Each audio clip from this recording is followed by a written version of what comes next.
Estimados asistentes, en la presentación de este día veremos algunos conceptos importantes para planificar y ejecutar una auditoría. Los contenidos principales serán describir cómo está estructurada una norma, cómo están los contenidos para preparar una auditoría y finalmente cómo ejecutarla, finalizarla y rendir el reporte.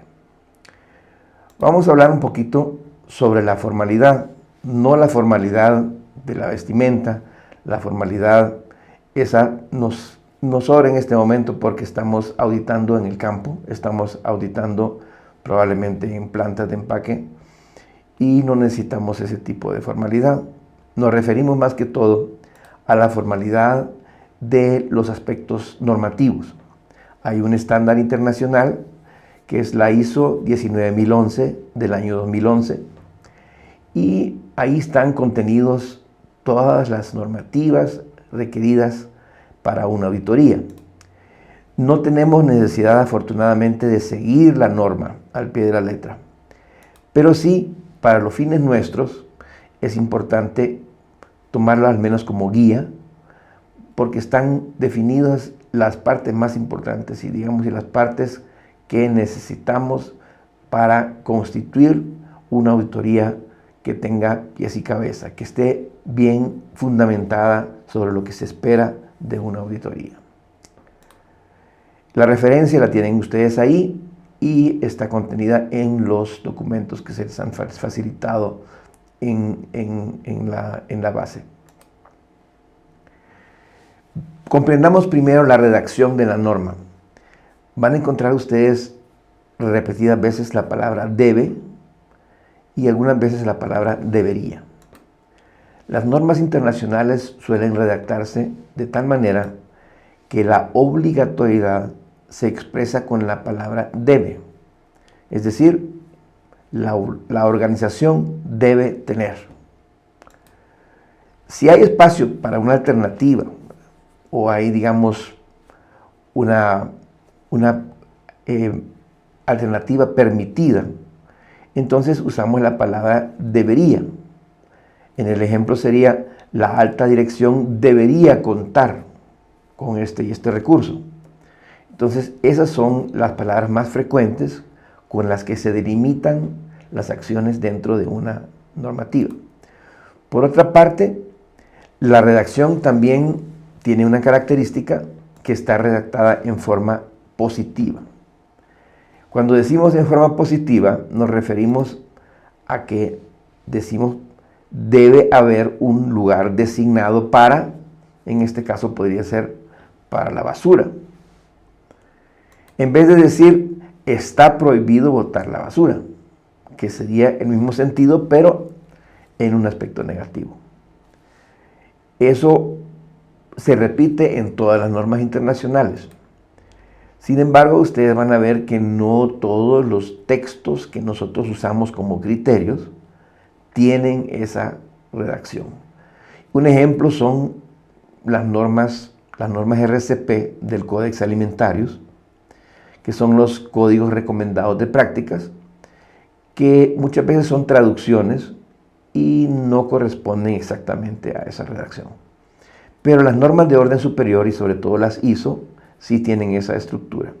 Veamos un ejemplo para ver cómo es la gramática de una oración adentro de una norma por lo general. Tenemos un sujeto, el que debe tener, por ejemplo, debe proveer o contar. En este caso tenemos el edificio, debe, luego viene un verbo, proveer, que sería lo que se debe, y el objeto sería el espacio suficiente para ejecutar estas y estas actividades. Otro ejemplo sería, la organización debe contar con un manual, o el equipo de inocuidad debe establecer un programa de... Ahí pueden tener ustedes muchas opciones, pero esa suele ser la estructura de las oraciones. Y es bueno que ustedes lo sepan por la siguiente razón. Cuando ustedes estructuran un criterio, el cual va a ser auditable dentro de una organización, ese documento que se anexa como criterio es conveniente que tenga una estructura formal similar a una norma para facilitar la interpretación y evitar ambigüedades. Veamos ahora los tipos más importantes de auditorías. Veamos primero las auditorías de primera parte. También se llaman auditorías internas. Las lleva a cabo la misma organización con su propio personal generalmente y tienen la característica de que establecen criterios y que establecen mediciones de qué tan apta está la organización para cumplir con una normativa.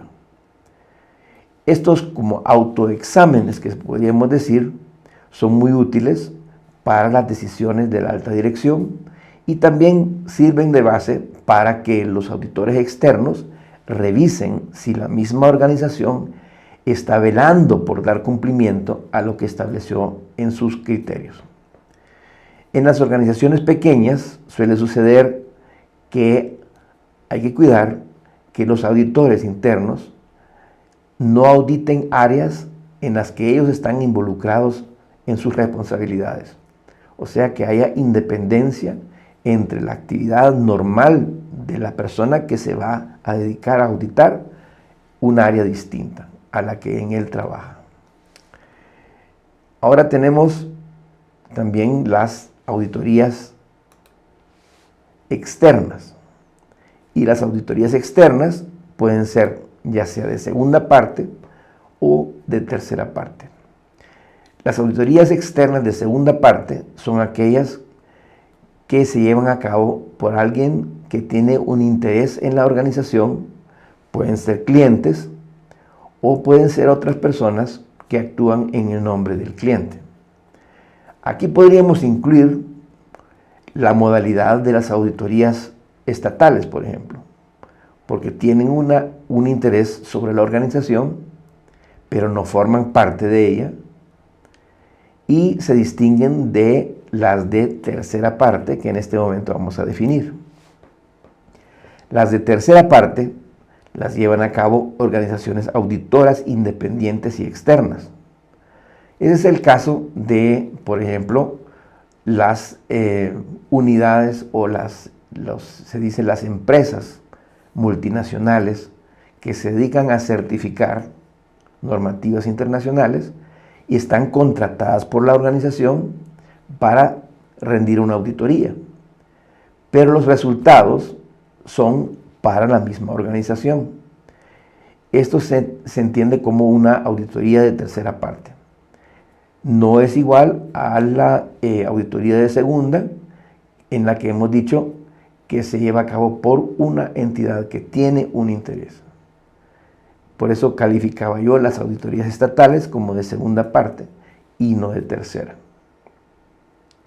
Si ustedes revisan, para mayor claridad, en el vocabulario brindado por la ISO 19011, ¿quién es el cliente de la auditoría? Y van a ver ahí, con esa definición, cómo se aclara más este concepto. Entremos ahora a la parte de la planificación. El plan de la auditoría. Vamos a ver qué contenidos son esenciales y cuáles son opcionales, pero están mencionados por la norma y ustedes verán cuáles de ellos estarán más sujetos a ser aplicados.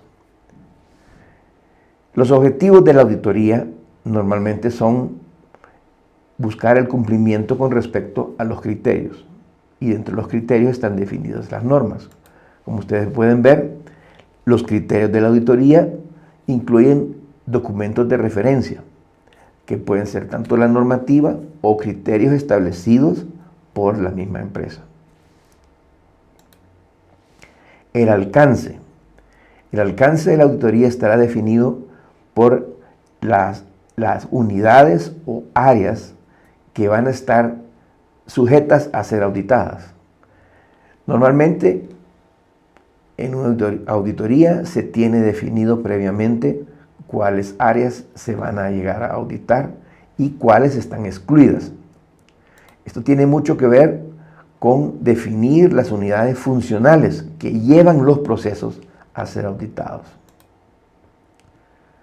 Dentro del mismo plan también se debe establecer las fechas y lugares donde se van a realizar las actividades de las auditorías in situ. Es decir, a dónde se va a llegar y en qué momento a revisar las áreas que sean comprendidas en el alcance.